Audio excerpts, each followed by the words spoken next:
आपने $3-3 बिलियन दो मुल्कों से लिया हुआ है, अगर दोनों को ही आपको वापस करना होगा। ये नहीं है कि सिर्फ सऊदी अरेबिया का है। यूएई और सऊदी अरेबिया एक जगह खड़े हैं और दोनों साथी हैं। सो हमारे 40 लाख लोग वहाँ काम कर रहे हैं, आप मरवाएंगे सबको क्या? ओआईसी आपको छोड़नी है, छोड़ दें ओआईसी, आप इंडिया पहुंच जाएगा वापस। जय हिंद दोस्तों, पाकिस्तान का ओआईसी मुद्दे पर सऊदी और दूसरे अरब मुल्कों को आंख दिखाना भारी पड़ चुका है। सऊदी ने पाकिस्तान को झटका देते हुए अपना कर्ज वापस मांग लिया है। अब पाकिस्तान की हालत कांटों तो खून नहीं जैसी है। पहले से कंगाल पाकिस्तान के लिए अब पैसे चुकाना बहुत भारी पड़ने वाला है। चलिए देखते हैं पाक मीडिया इस पूरी सिचुएशन के बारे में क्या बोल रहा है। अरे मेरा नहीं ख्याल कि ये कोई तब्दीली बहुत बड़ी आएगी, और अगर ओआईसी हमें उस पर सपोर्ट नहीं कर सकती और अपनी मसलियतों का शिकार है, तो लाज़मी बात है कि हमें ऐसी ओआईसी हमें कबूल नहीं है। हमें अपने लिए और रास्ता चुनना। लेकिन जहां मसला है वो ये है कि ये प्रैक्टिकेबल है नहीं। उसकी वजह दो वजूहात हैं। पहली तो ये कि हम एक तो इनसे नेचुरली हमारे माली मफादात हैं, हमने कर्जे लिए हुए हैं। मिसाल के तौर पे कर्जे के वापस करने का अगर कोई जरिया बन भी जाए, हम अदा भी करते हैं, तो बेशुमार पाकिस्तानी हैं जो इन रियासतों में काम करते हैं।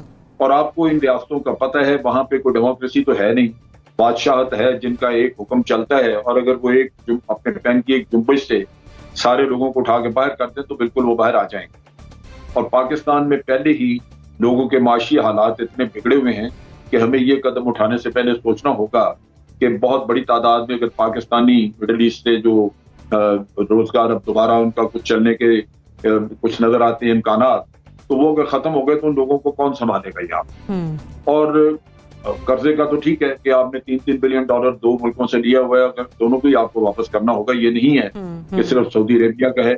यूएई और सऊदी अरेबिया एक जगह खड़े हैं और दोनों साथी हैं। सो अगर आप $6 बिलियन वापस करने का इंतजाम कर भी लें, तो ये चीज आप ध्यान में रखिए कि लोगों की बेकारी बहुत बढ़ जाएगी, बहुत सारी दुनिया वहां से। और उसके साथ साथ जो आपको रेमिटेंसेस आती हैं वो भी बड़ी हद तक आपकी कम हो जाएंगी। लिहाजा हमें शायद अपनी पुरानी पॉलिसी पे ही थोड़ी बहुत तब्दीली करके तो आगे पीछे करना पड़े। ये मुमकिन शायद ना हो सके कि हम ओआईसी को छोड़ के इन मुल्कों की ख्वाहिशात के खिलाफ उनको छोड़ के तो अपने लिए एक रास्ता अलग कर लें। ये चीज पहले भी बड़ी मंजरे आम पे आई थी जब कोलालमपुर में एक कॉन्फ्रेंस हो रही थी जो महातीर मोहम्मद ने बुलवाई थी। और उसमें मुल्क शामिल थे और हमने जाने से इनकार किया क्योंकि सऊदी प्रेशर था हमारे और हम इग्नोर नहीं कर सकते। तो ये सूरत हाल दोबारा भी आपके साथ आ सकती है।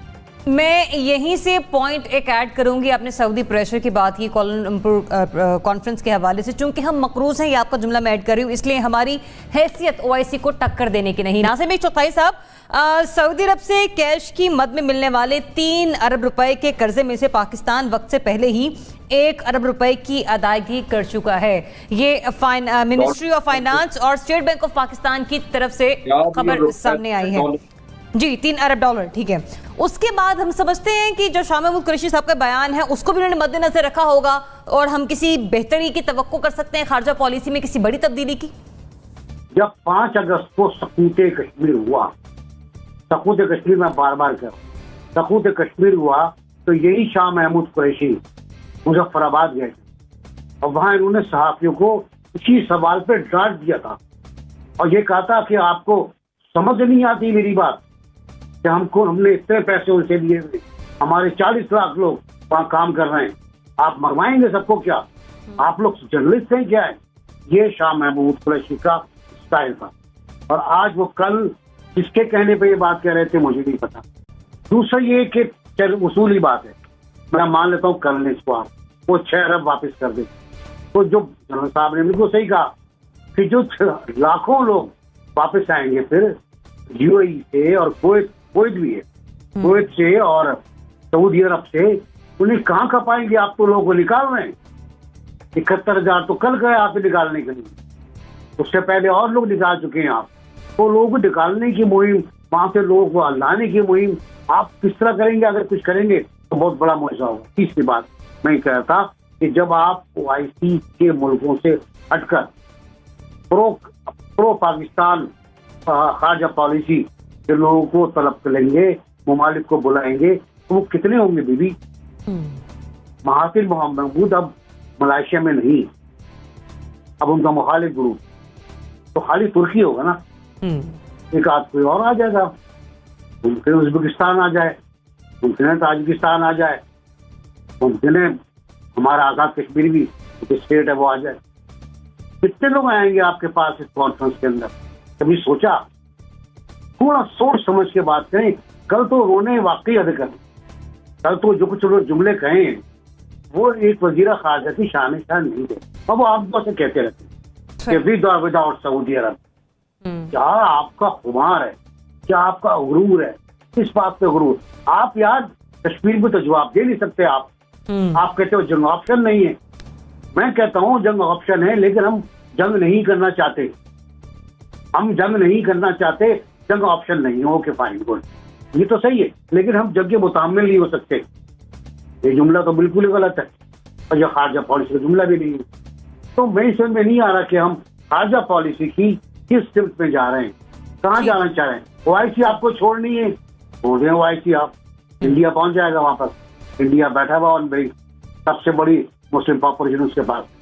रजा साहब, एनबीसी फरमा रहे हैं कि आलमी सियासी हैसियत हमारी ऐसी नहीं है, स्पेशली अगर इकोनॉमिकली अपने आपको देखें कि हम दुनिया की आंखों में आंखें डालकर खड़े हो सकें।